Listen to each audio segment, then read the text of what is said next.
Angiphinde ngibingelele bafethu ekuseni egameni likaJesu Kristu waseNazaretha. Siyibonga inkosi bafethu ukuthi-ke isigcinile namhlanje, yasipha usuku, yasitsheleka bafethu, yasethemba ukuthi singakwazi ukuthi ukuphinde siphile kulolu suku, ngoba kunezinto ekusafanele sizenze bafethu. That is always my introduction, that you have waken up today not because you have done good, and not because you are good, and not because you are just clever than anyone, but God has decided ukuthi aphinde akuvuse futhi namhlanje. For what?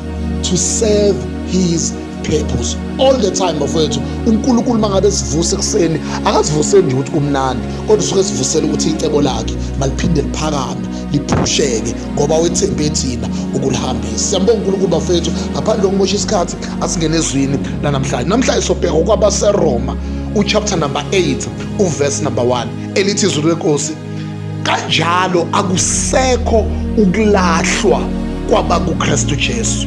Kanjalo akusekho ukulahlwa kwabakuKristu Jesu. With the arrival of Jesus, that is the message, the Messiah, that fateful dilemma is resolved. Those who enter into Christ being here for us, no longer have to live under a continuous low-laying black cloud. You are no longer covered by the black cloud now that you are in Christ. Akusekho ukulahlwa kulabo abakuKristu Jesu. Ithi le ndaba bafowethu, noma abantu bengakulahla, noma izimo zingakhombisa ngathi wena usulahliwe, kodwa naye uNkulunkulu akunikeza isiqiniseko nokuthi kufanele uyazi, ihlale engqondweni yakho, udlinze ngayo, ukhulume ngayo, uyazi ukuthi noma sekwenzeka izinto ebhekene nawe, kodwa naye into kufanele uyazi ukuthi akusekho ukulahlwa kwabakuKristu Jesu. For the fact ukuthi wena wathatha isinqumo ngelinye ilanga, ayinkosi yami, wathi ngiyamamkela uJesu abe inkosi nomsindisi wempilo yami, and ungagcinanga lapho, ngifuna ukumphilela futhi, ngifuna ukuthi uJesu ngenze intando yakhe. For that reason, ngaleso sizathu sokuthi wena wathatha isinqumo wamamkela uJesu, lithi-ke izwi likaNkulunkulu, lalela-ke mntaka baba, njengoba sewamamkela uJesu, kulungile abantu bengakulahla, kulungile izimo zingakujikela, ngoba abantu bayajikelana bafowethu. Umuntu uthi kade uhamba naye kahle, nihlala naye eduzane, kodwa ngelinye ilanga kufike into kuye emenza ukuthi aqhele kuwe. Hayi, ungabusamzonda, kulungile akakulahle yena, kulungile abaqhele kuwe, kulungile umsebenzi awuphele, kodwa naye into uNkulunkulu akunikeza yona, the strong assurance ethi akusekho ukulahlwa kwabakuKristu Jesu.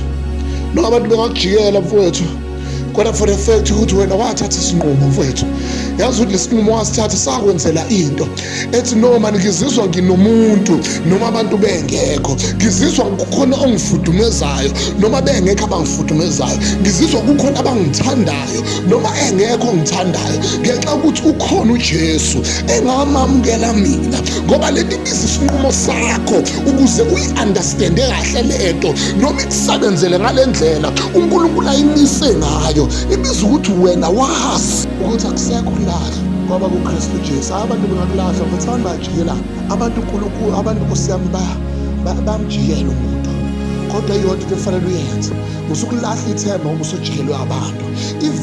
Imvelo yabo injalo, usukulahla ithemba ngoba nako abantu akade bathembile sebekujikele. Kodwa yazi nathi into namhlanje kuseni ukuthi hayi, abantu vele bazogcina bekwenza lokho, ngoba vele inature yabo, umuntu mengasindisiwe, umuntu mengamamukela uJesu, umuntu mengakholwa uNkulunkulu angenza noma yini. Kodwa namhlanje uNkulunkulu uthi noma sebekwenzile-ke lokho, inoma yini naye into ekufanele uyenze, akusekho ukulahlwa kuwe. Omunye uzothi ngabe leyo nto leyo isho ukuthi noma sengingona ngoba vele ngikuJesu. Cha, ayisho njalo, ayisho njalo. Ithi le nto, you are too much protected now, you are so much protected now. There are bodyguards and securities around you for the fact that you have accepted Christ. In other words, usunendawo la uzokwazi ukuthi ubalekele kuyo eseduze. Siyambonga uNkulunkulu bafethu. May God be with you bafethu. May God strengthen you nisaya emsebenzini, abanye baye ekoleni, baye ebhedlela, abanye baya ey'ndaweni ezahlukahlukene. Sithi uNkulunkulu womusa makahambe nani egameni leNkosi.